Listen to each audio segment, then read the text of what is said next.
Living in your home while you're trying to sell it can be a real.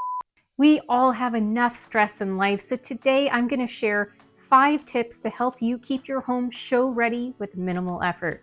Let's get started.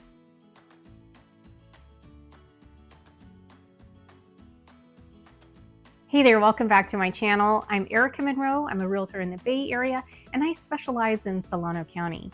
Now, if you're getting ready to list your house or you're considering selling, definitely the same principles apply to prep your house for staging. You want to declutter, you want to deep clean, you want to pack in advance. I don't want to touch on those items because they're pretty self-explanatory. These 5 tips are going to help you keep your sanity while you keep your house show ready for buyers. Tip number 1, using oversized comforters. When a buyer tours a home, obviously some of the most important aspects are going to be the bedrooms. The main focal point in a bedroom is, of course, the bed. It's the largest piece of furniture. And if that bed is unmade, if it's untidy, it's going to give the perception that the whole room is not well kept. So one way to combat this is to use oversized comforters. If you have a queen bed, purchasing an inexpensive neutral colored king size comforter is going to help you conceal untidy sheets, unmade beds, exposed box spring mattresses, and if you have children, inevitably you're going to find stuff underneath the bed. Having a longer draped comforter is going to help conceal the mess. It's going to look more polished. It's going to allow the buyer to actually focus on the space. We're trying to enhance the room, not detract from it, which is of course always the main goal of staging. And that brings me to tip number 2, which is not overstaging or not over designing a space. You are gonna lose your sanity if every time it's a fire drill to put out all the decor, especially if you have little kids or pets and you can't leave these items out. You don't wanna add more work than necessary. Let's take a look at a few examples from a professional stager. By no means do you have to replicate this exactly, but it can help you create a blueprint for what works and how minimal decor actually needs to be. Starting with the family room, let's analyze this decor. I always say that you want to stay within 3 or so tones of color, lots of neutrals with some accents or pops of color. You'll notice a neutral area rug that's going to anchor the space. You'll notice a couch with 4 simple cushions. They're not different heights or different shapes. They're just there to add some texture, color, and softness to the room. There are 3 pieces of wall art, not overwhelming. You can certainly get rid of one of these and still have a polished look. There's a nice sprinkling of greenery. Greenery is one of the best ways to make a space feel more expensive and polished. Definitely stay away from florals. Together, this feels like a very polished room. We're really showcasing the size of space by not having too much decor. Moving on to the kitchen. Kitchens actually require very little decor. We don't want to clutter or overcrowd the countertops. We want to showcase how much space there actually is to work with. So you really want to be careful and edit the amount of decor you add. Stacked cutting boards is a great way to introduce some wood tones. It can break up darker countertops or backsplash. Cookbooks are a classic staging option. If this kitchen happens to have a dining nook, so you see some formal place settings, this house is vacant. It's not going to be practical for you to set the table every time your home is shown, so just make sure it's clean and free of debris. If the table feels a little too large for the space, I would encourage you to get rid of it. It's much better to have negative space than to have an item that makes the space feel congested and less functional.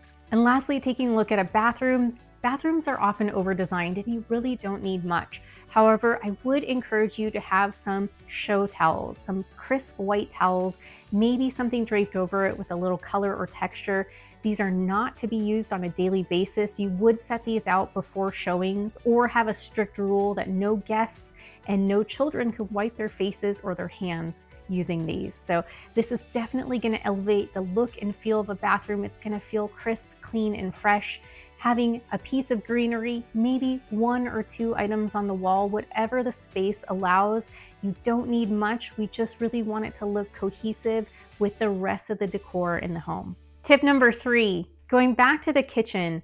If you have a hard time staying on top of dirty plates and cutlery, then considering compostable plates and cutlery while your home is on the market may be a huge lifesaver. If it's a fire drill every time to clear the sink of any dirty dishes, yes, we want a completely empty sink, completely empty countertops except for the selected decor items. This will certainly help you save time. It may not be the most sustainable. Hopefully you go for a compostable option, and you will have to take out the garbage more often to avoid any odors from building, but this may be a great way to help alleviate some of the stress, especially if you have to show your home in the next hour or you work outside of the house and you just don't have enough time each morning to tidy up every space. Tip number 4 is to use caddies to store your toiletries, your shampoo and conditioner bottles, making it easier to remove them for showings. There is no quicker way to cheapen a space than having brightly colored bottles sprinkled around the shower pan or around the bathtub edge. We want to consolidate these and make it easier for you.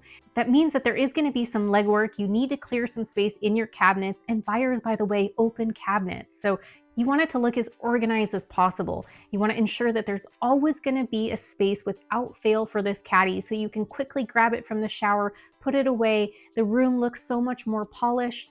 Buyers don't want to know that you just showered in the space. In fact, they don't want to know that anybody lives there. They want it to look like a model home so they can picture themselves in that space. Keeping these items in organized caddies is going to help you prep your house so much more quickly and showcase it to the best of your ability with minimal effort. Tip number 5 is odor prevention. There's no quicker way to have a buyer run out of your house if they're smacked in the face with wet dog smell, or even worse, wet dog smell masked by roses or whatever scent you choose.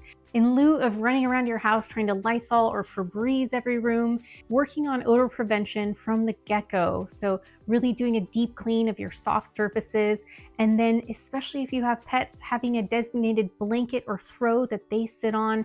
You can throw that in the wash more often than you normally would. Same with their bedding. I know that doesn't sound like a time hack, but it'll help you sell your home more quickly. So in that respect, you won't have to keep your home as show ready for as long of a time frame. Air purifiers will certainly help you once you do that deep clean. Just maintain a nice fresh scent. If you are set on having fragrances, going for something that's very light, a hint of linen, maybe citrus, nothing over the top, because again, buyers are smart. They're going to know that you're trying to mask something.